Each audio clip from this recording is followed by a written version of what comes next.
Hello students, मैं रेखा भनोट आज की हिस्ट्री की क्लास में आपका स्वागत करती हूँ। आज का हमारा टॉपिक है जापान में आधुनिकीकरण।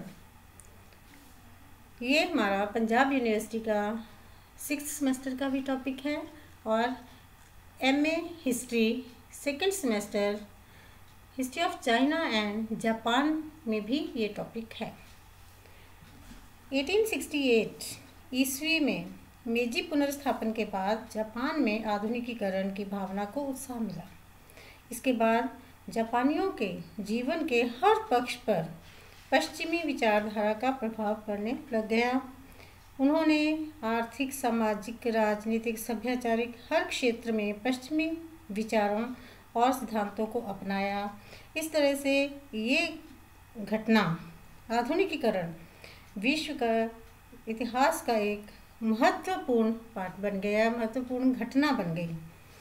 अब ये जापान में आधुनिकीकरण क्यों हुआ? सबसे इम्पोर्टेंट कारण ये था कि जापानी लोग पश्चिमी विज्ञान सीखकर, विज्ञान सीखकर अपने देश को पश्चिमी देशों की तरह शक्तिशाली और उन्नत बनाना चाहते थे।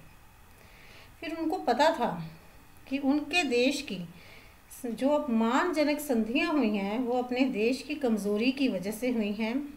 इसके लिए वो हर तरह से सैनिक ज्ञान प्राप्त करके अपने देश को सैनिक पक्ष से मजबूत बनाना चाहते थे ताकि वो पश्चिमी देशों का आराम से मुकाबला कर सकें। और मेजी पुनर्स्थापन से पहले जापानी जो है वो पश्चिमी सभ्यता की निंदा करते थे, लेकिन अब जो है उनको समझ आ गई थी कि बिना जापान के पश्चिमीकरण के जापान उन्नति नहीं कर सकता। इसलिए अब उन्होंने अपने रहन सहन के तौर तरीके, अपनी सोच, हर चीज़ को बदलना चाहा। अब जापान ने किन क्षेत्रों में आधुनिकीकरण किया?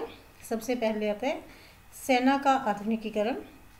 सेना में अब सम्राट मुत्सुहितो को पता था कि बिना शक्तिशाली सेना के निर्माण के शक्तिशाली सामंत के ऊपर कंट्रोल करना मुश्किल है। इसको बिना केंद्रीय सरकार को शक्तिशाली बनाने के लिए भी आधुनिक सेना की ही ज़रूरत थी। तो अब जो है उन्होंने सेना को आधुनिक रूप देना शुरू कर दिया। 1873 में उन्होंने सेना का आधुनिक रूप शुरू किया और सेना में भर्ती होने का पुराना ढंग त्याग दिया। उसकी जगह सारे व्यक्तियों को सेना में भर्ती होने का अवसर दिया गया। इससे पहले सिर्फ समुराई लोग जो होते थे वही सामंतों के पास रहकर सेना का काम करते थे।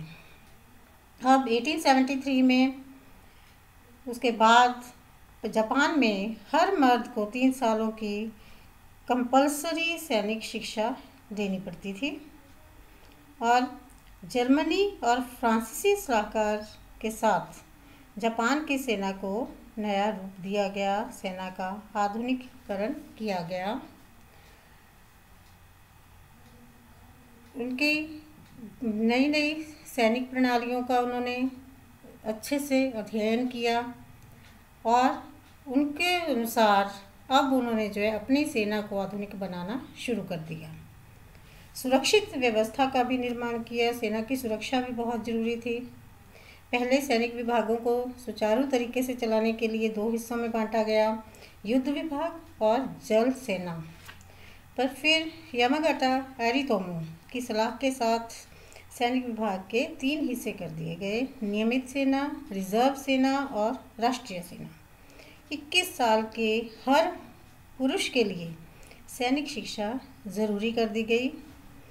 इस कंपल्सरी शिक्षा के पहले 3 साल नवयुवक जो है सैनिकों को नियमित सेना में रहना पड़ता था, अगले 3 साल उनको रिजर्व सेना में रहना पड़ता था और उसके बाद वो राष्ट्रीय सेना में पहुंच जाते थे। अब शिक्षा में भी आधुनिकीकरण किया गया। 1871 में एजुकेशन डिपार्टमेंट की स्थापना की गई और विभाग को इस तरह की प्रणाली बनाने के लिए कहा गया जिसका आधार पश्चिमी शिक्षा का हो। अब हर बच्चे को 3 साल के बच्चे को स्कूल जाना जरूरी कर दिया गया। तकनीकी शिक्षा के लिए भी प्रबंध किए गए, एग्रीकल्चर एजुकेशन की भी व्यवस्था की गई। 1871 के बाद विश्वविद्यालय के लेवल की एजुकेशन भी जापान में शुरू हो गई और शिक्षा के क्षेत्र में जापान ने बहुत तरक्की की। हायर एजुकेशन के लिए पश्चिमी देशों में, स्पेशली अमेरिका में भेजा गया लोगों को, जो कि वापस आके फिर जापान में शिक्षा के क्षेत्र में काम करते थे। अब स्त्रियों की शिक्षा के ऊपर भी स्पेशल ध्यान दिया गया, क्योंकि कोई भी समाज या देश स्त्री शिक्षा के विकास के बिना उन्नति नहीं कर सकता। इससे पहले शोगुन के काल में स्त्रियां को सिलना, काटना, बुनना, खाना बनाना, बस यही शिक्षा दी जाती थी।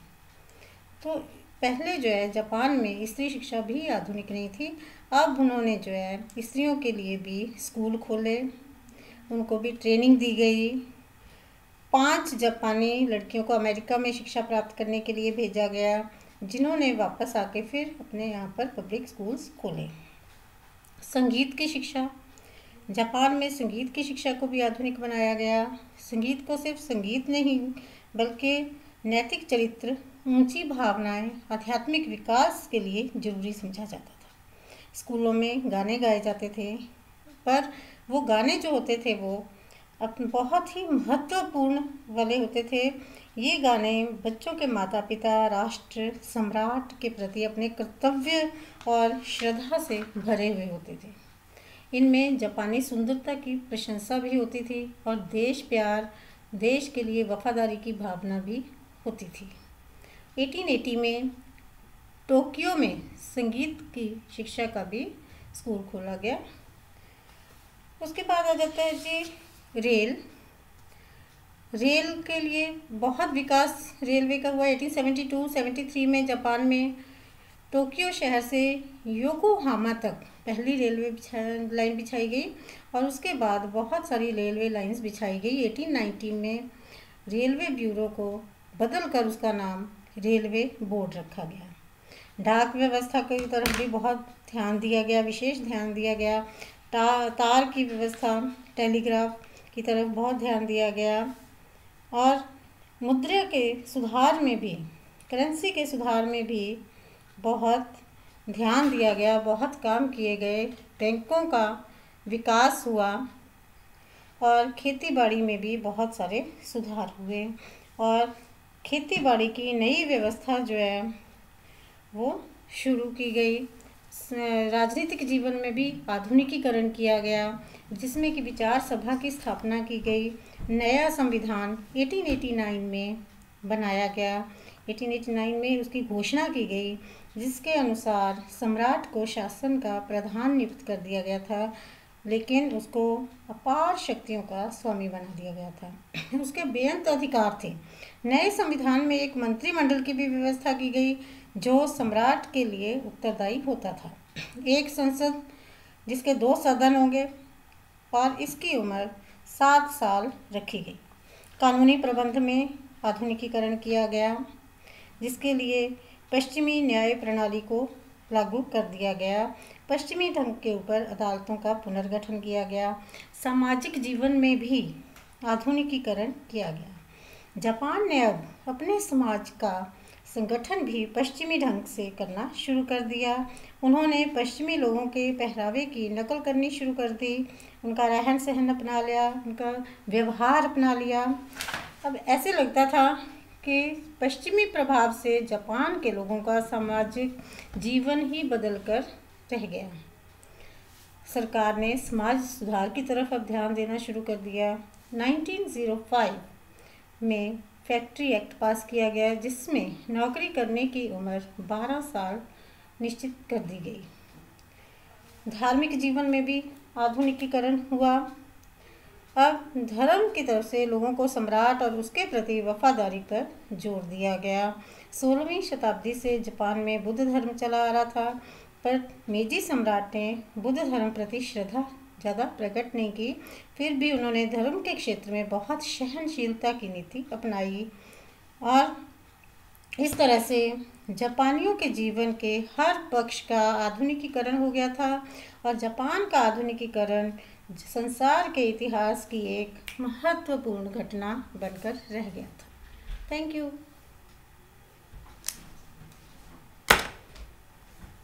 बीच में कितनी देर